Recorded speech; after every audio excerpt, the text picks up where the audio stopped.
So ఇక్కడ కాంగ్రెస్లో BRS విలీనం త్వరలో జరిగేది ఇదే. రుణమాఫీ చేయకపోతే ఆగస్టు సంక్షోభం, కేసీఆర్ బాటలోనే CM Revanth Reddy, BJP MP Laxman hot comments అంటూ కాంగ్రెస్లో బీఆర్ఎస్ విలీనం అయిపోతుంది. అటుగా కాంగ్రెస్లో బీఆర్ఎస్ విలీనం అయిపోతుందని చెప్తా ఉన్నాడు. త్వరలో జరిగేది ఇదే అని చెప్తా ఉన్నాడు. సో రుణమాఫీ చేయకపోతే జరుగుతుంది అంటే జరుగుతుంది, రుణమాఫీ చేయకపోతే అదే జరుగుతుంది. ఊరుకునే పరిస్థితి ఉండదు. రుణమాఫీ చేయకపోతే రేవంత్ రెడ్డి ఉండడు. ఫస్ట్ ఊరుకోవడం తర్వాత సంగతి. రేవంత్ రెడ్డిని చక్కగా సీట్లో కూర్చొని పనిచేయనియరు. ఇది ఒకసారి ఆలోచించండి. ఇక మరిన్ని వార్తలు చూద్దాం. ఇంకా ఏదైనా ఉంటే కామెంట్ చేయండి. మీ కామెంట్ ప్రకారం నేను ఏదైనా ఉంటే అనాలిసిస్లో నిజంగా ఉపయోగపడుతుంది. ప్రజల నుంచి స్పందన కావాలి మాకు. మేము ఇక్కడ కూర్చొని ఏదో ప్యానెల్ మీద వచ్చిన వార్తలను ఏదో సర్కాస్టిక్గానో గమ్మత్తుగానో జోకులు వేసుకుంటానో వాడు వీడు చెప్పినట్టు చెప్పేది కాదు.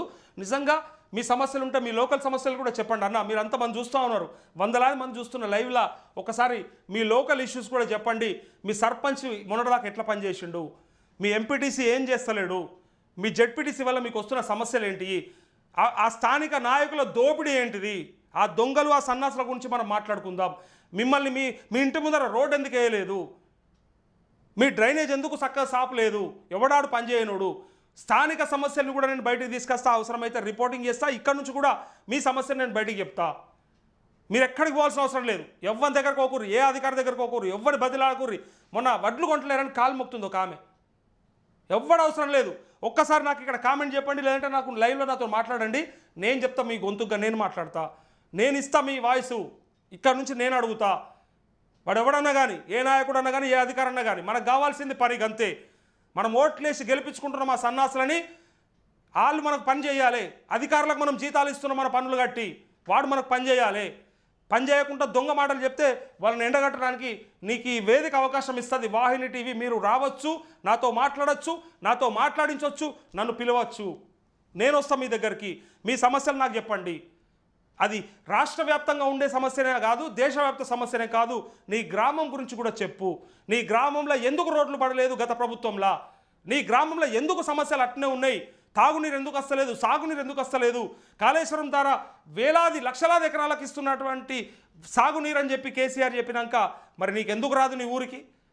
ఎవడి లోపం ఉన్నది అక్కడ? ఏ నియోజకవర్గంలో ఏ ఎమ్మెల్యే ఎందుకు ఆ సన్నాసి పనిచేస్తలేడు? వాడికి ఎందుకు ఇచ్చిన అవకాశము? ఈసారి మరి ఎవరికి ఇస్తారు? ఇవన్నీ కూడా మనం మాట్లాడే అవకాశం ఉంటుంది. మీరందరూ కూడా నాతో పాటు లైవ్లో మీ సమస్యలు చెప్పుకోవచ్చు అన్న. ఇక్కడ కూడా మీకు అవకాశం ఇస్తా, మాట్లాడే అవకాశం. ఇక ఇంకొక మెయిన్ వార్త, ఇగో ప్రజలకు అవసరమయ్యేది. Over to administration. 2 నెలలుగా పాలిటిక్స్పై ఫోకస్, ఇక నుంచి పరిపాలనపై నజర్. రేపు పలు అంశాలపై ఆఫీసర్లతో సీఎం, మంత్రుల రివ్యూ. ఇది కోరుకున్నాం మేము. ఇన్ని రోజులు మీ పార్టీలు, మీ ప్రచారాలు, మీ ఓట్లు, మీ సీట్లు, మీ గంగల ఓని వీడికి రండ్రి మొదలు, వీడికి రండ్రి మొదలు. అడ్మినిస్ట్రేషన్కి రండ్రి ఫస్ట్. మీరు చెప్పిన హామీలు ఏమైనా తీర్చురు ఫస్ట్. బస్సు సర్వీసులు పెంచురు ఫస్ట్. ఆడోళ్ళు కొట్టుకుంటా ఉన్నారు మహిళలు బస్సులల్లా, సర్వీసులు లేక సరిపోతలేవు. ఫ్రీ అని పెట్టిరు. ఫ్రీ అని పెట్టి షాట్లో తౌడు పోసి కుక్కలకు కొట్లాట పెట్టినట్టు పెట్టిరు. ఇయ్యాల కుక్కలను కేసీఆర్ అంటాడు, కానీ నేను చెప్పేది ఉపమానం చెప్తా ఉన్నా, ఉదాహరణ చెప్తా ఉన్నా. అది పరిస్థితి. ఇయ్యాల ఉచితం అని చెప్పి పెట్టి ఎవరిని బద్నాం చేయడానికి, ఎవరిని నాశనం పడడానికి. సో ఇప్పుడు చేయాల్సిన పనులు, రుణమాఫీ 15 ఆగస్టు లోపు, రైతు భరోసా పడనులకు వేసేయాలి. అయిపోయింది ఎలక్షన్ కోడ్. ఇప్పుడు కదా ప్రజలకు అవసరం, ఇది కదా ప్రజలు అడిగేది. ప్రజల తరపున నేను కూడా అదే అడుగుతున్నా. అడ్మినిస్ట్రేషన్ వైపుకు రండి. ఎక్కడ వాయ మీది? ప్రజాపాలన అని చెప్తిరి, ప్రజాభవన్ అని చెప్తిరి. ఉన్నారా? ఎవడన్నా అందుబాటులో ఉన్నారా? ఏ ఎమ్మెల్యే నన్ను ఉన్నాడా? ఏ మంత్రి నన్ను ఉన్నాడా? అధికారులు ఉంటుర్రా అసలు? ప్రజాభవన్లా మీరు చెప్పిన ప్రజాభవన్లా సమస్యలు వస్తే ఎవరైనా సరే ఇక్కడికి రండి అని చెప్పిన తర్వాత ప్రజా దర్బార్ ఏమైందని అడుగుతా ఉన్నాను నేను ఇక్కడ నుంచి. ప్రజా దర్బార్ ఎందుకు లేదు ఇప్పుడు? ఇవాళ ఎవరున్నారు మరి అక్కడ? చపరాశీలు కూడా ఉంటలేరట. మొదటి రోజు ముఖ్యమంత్రి వచ్చి ఒక లెటర్ తీసుకుంటే సరిపోదు. మొదటి రోజు ఏదో హంగామా చేసి ఇక నేను వచ్చినాక ప్రజాపాలన వచ్చిందంటే రోజు కూర్చో. మరి రోజు కూర్చునే అవకాశం లేదు.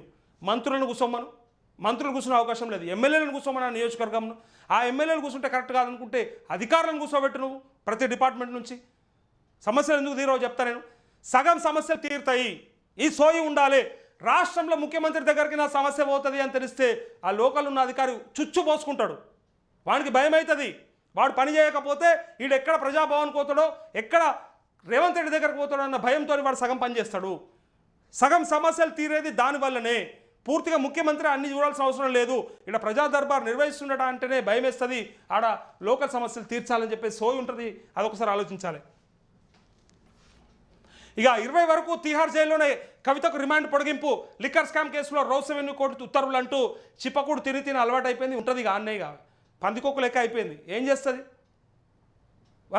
కోట్ల రూపాయలు ఇటు జాగృతికి అటు ముడుపులు తీసుకొని ముడుపులు ఇప్పించి రకరకాల ఆ కేసులో ఇన్వాల్వ్ అయ్యి ఆమెకు అవసరమా?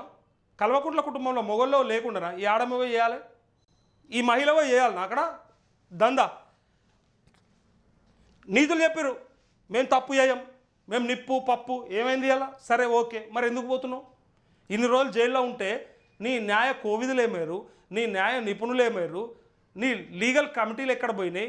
నీ లీగల్ సెల్కి 10 కోట్ల రూపాయలు ఖర్చు పెడుతుంది, 10 కోట్ల రూపాయలు పెట్టిరు లీగల్ సెల్కి, తెలుసా అన్న మీకు? 10 కోట్ల రూపాయలు మన బీఆర్ఎస్ లీగల్ సెల్కి పెట్టిరు మాలాంటి గొంతులని నులిమేయడానికి, మాలాంటి గొంతులు మాట్లాడకుండా చేయడానికి. నాకు కూడా కేటీఆర్ నుంచి నోటీస్ వచ్చింది, అది గతంలో కూడా మీకు చూపించిన నోటీసు. అట్లా మాట్లాడొద్దని చెప్పి నోటీస్ వచ్చింది. మీరు చేసేటి అట్లా ఎందుకుంటాయి మరి పనులు? మీ పనులేమో గిట్లుంటాయి, చేసేటోడు ఇట్లుంటాడు, చెప్పేటోడు మాత్రం చెప్పొద్దు. ఇగో 62 హార్డ్ డిస్కులు ధ్వంసం, 24 సిస్టమ్స్, 19 మంది ఆపరేషన్. ఓ ప్రముఖ సైబర్ సెక్యూరిటీ సంస్థతో డేటా గాయబ్, ఫోన్ ట్యాపింగ్ కేసులో నిర్ధారించిన పోలీసులు అంటూ ఫోన్ ట్యాపింగ్లో 62 హార్డ్ డిస్కులు ధ్వంసం చేసిరట. ఎందుకు చేయాల్సి వచ్చింది? 62 హార్డ్ డిస్కులు ధ్వంసం?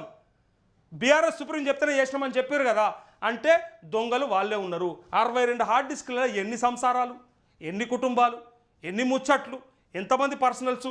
ఈ సన్నాసులకు అవసరమా? ఎవరిని కొంపలార పనికి పెట్టుకుర్రు ఇది, ఎవరిని బ్లాక్మెయిల్ చేసి డబ్బులు దొబ్బడానికి పెట్టిర్రు ఇది. ఇన్ని హార్డ్ డిస్క్లు ఎందుకు నాశనం చేశారంటే ఇగో అసలు దొంగలంతా గల్లనే ఉన్నారు. ఒకసారి ఆలోచించండి మీరు. ఇక కేటీఆర్ గుర్తుపెట్టుకో, ఎమ్మెల్సీగా గెలుస్తా, నీ ఆశలన్నీ అడియాసలు చేస్తా, గత ఎన్నికల్లో ఓడినా హక్కుల కోసం పోరాడా కాంగ్రెస్ ఎమ్మెల్సీ అభ్యర్థి తీన్మార్ మల్లన్న అంటూ కేటీఆర్ గుర్తుపెట్టుకో, ఖమ్మం, నల్గొండ, వరంగల్, పట్టభద్రుల ఎమ్మెల్సీ ఉప ఎన్నికల్లో గెలిచి నీ ఆశలన్నీ అడియాసలు చేస్తా అని కాంగ్రెస్ అభ్యర్థి తీన్మార్ మల్లన్న అన్నారు. మంగళవారం నల్గొండ జిల్లా నకరేకల్లో ఆయన మాట్లాడుతూ కేసీఆర్ను గద్దె దించేంత వరకు తాను పోరాడినట్టు గుర్తు చేశారంటూ.